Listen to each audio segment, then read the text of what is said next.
तो दोस्तों, पहला जो वर्गीकरण था वो अरस्तु साहब दिए थे, जो जीव विज्ञान के जनक हैं, फादर ऑफ बायोलॉजी के नाम से जाने जाते हैं। अरस्तु साहब दिए। उन्होंने बताया विश्व में 2 प्रकार के जीव पाए जाते हैं, पादप, जंतु। इन्होंने पादप को उनके आकार के आधार पर वर्गीकरण किया, जिसमें जो पौधे छोटे थे उनको पौधा बोला, और जिनका आकार बड़ा था उन्हें वृक्ष बोल दिया। और जंतु जगत को उन्होंने बताया कि जिन जंतुओं का रक्त का रंग लाल है उन्हें एनीमिया कहा, और जिनका नहीं है उन्हें एलीमिया कहा। ठीक।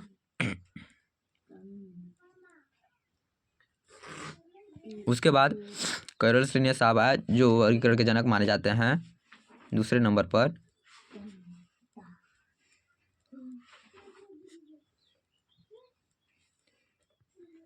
एक बात, अरस्तु साहब जब वर्गीकरण कर रहे थे तो उस समय सूक्ष्म दर्शी यंत्र का निर्माण नहीं किया गया था। जिन्होंने उन्हें जो आँख से देखा उनका वर्गीकरण कर दिया।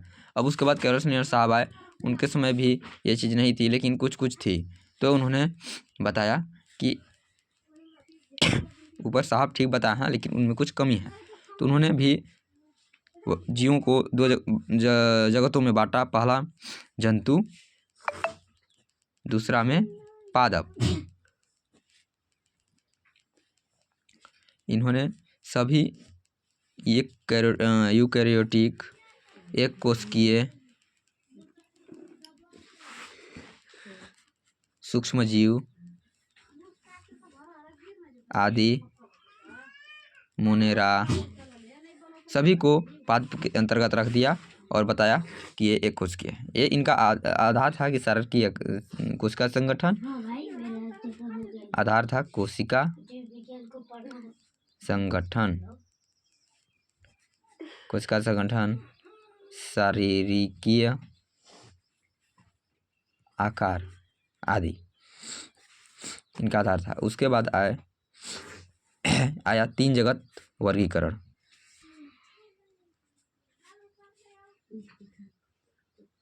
धीरे धीरे आदमी जागरूक होते गया।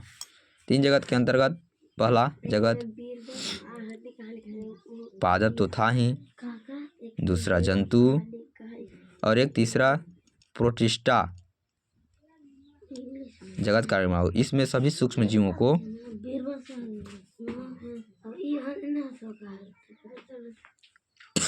शामिल किया गया।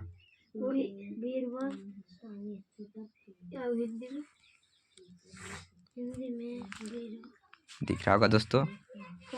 अब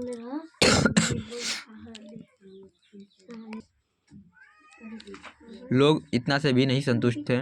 उसके बाद 4 जगत वर्गीकरण आया।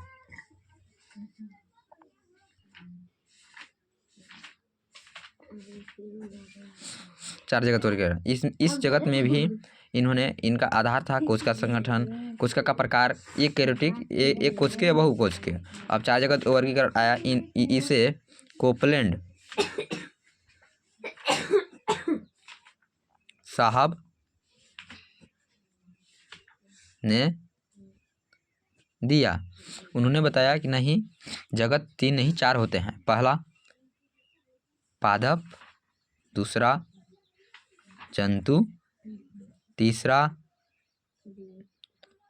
प्रोटिस्टा, और चौथा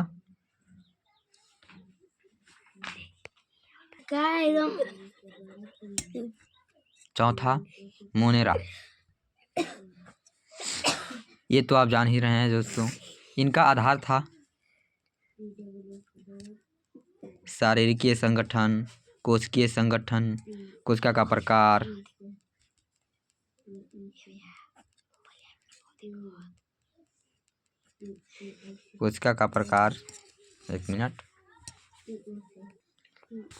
कोशिका का प्रकार और अन्य ऐसे कोशिका का प्रकार, एक कोशिकीय, बहुकोशिकीय कोशिका किस टाइप के हैं, यूकेरियोटिक हैं या प्रोकैरियोटिक हैं।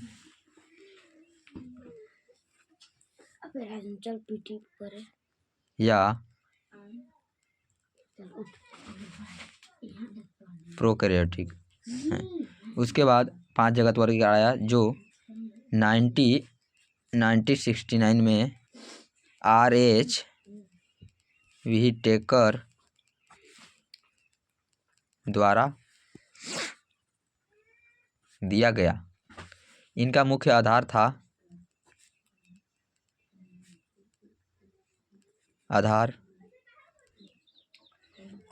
कोशिका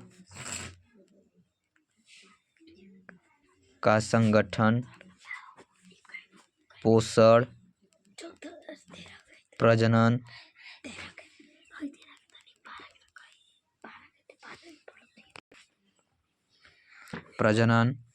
पोषण हो गया, प्रजनन हो गया, कोशिका का प्रकार,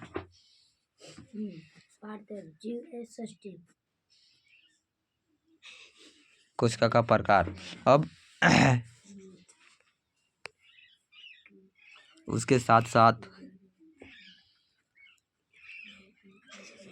कोशिका भित्ति व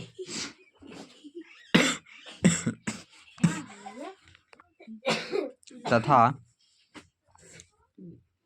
केंद्रक की उपस्थिति। वह उन्हें 5 जगत कौन कौन दिए? पहला पादप जगत, दूसरा जंतु जगत, तीसरा मोनेरा, चौथा प्रोटिस्टा और पांचवा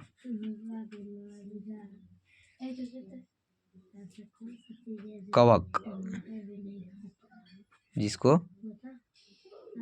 फंजाई किंगडम के नाम से जाना जाता है। ठीक, कवक। अब इन्होंने बताया कि इनका मेन जो टेबल है उसको देख लीजिए। आधार, मोनेरा,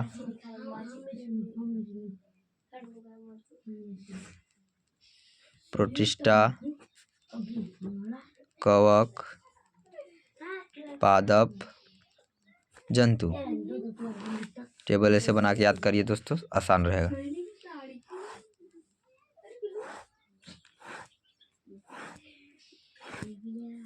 हो गया आधार, कोशिका संगठन,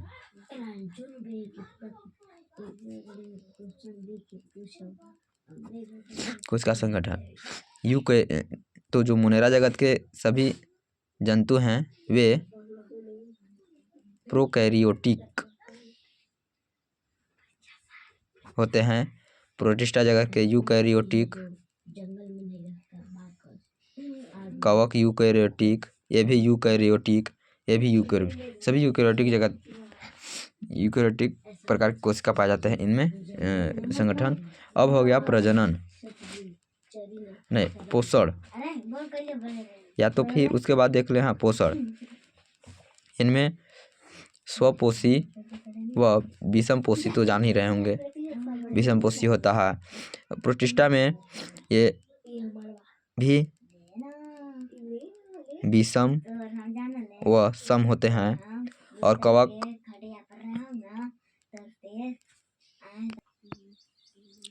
इसमें विषमपोषी, ये भी परपोषी। जो पादप होते हैं वे स्वपोषी होते हैं, स्वपोषण होता है उनमें। स्वपोषण, ये भी परपोषी होते हैं, जंतु जगत के जो जीव पाए जाते हैं।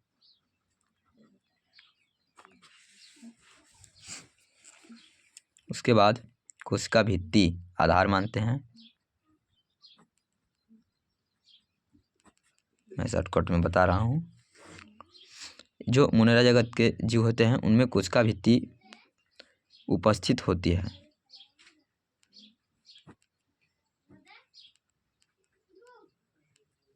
प्रेजेंट होती है।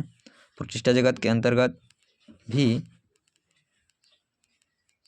प्रेजेंट होती है। जो कवक जगत के होते हैं वे काइटिन का बना होता है, काइटिन की बनी होती है प्रेजेंट। पादप में सेल्यूलोज के,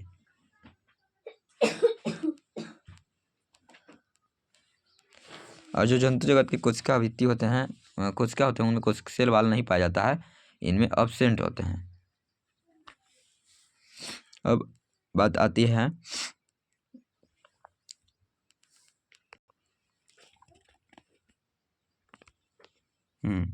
अध्ययन कोशिका संगठन, पोषण और कोशिका भित्ति हो गया। अब बात आती है न्यूक्लियस, केंद्रक उपस्थित नहीं होता है, होता है कवक में होता है, पादप में होता है प्रेजेंट, जंतु में भी प्रेजेंट। आई होप आप सभी को कुछ न कुछ भेजा में घुसा होगा, एक बार देख लीजिए। ये मेरा फर्स्ट वीडियो है, कृपया मेरे चैनल को सब्सक्राइब और लाइक करें। धन्यवाद।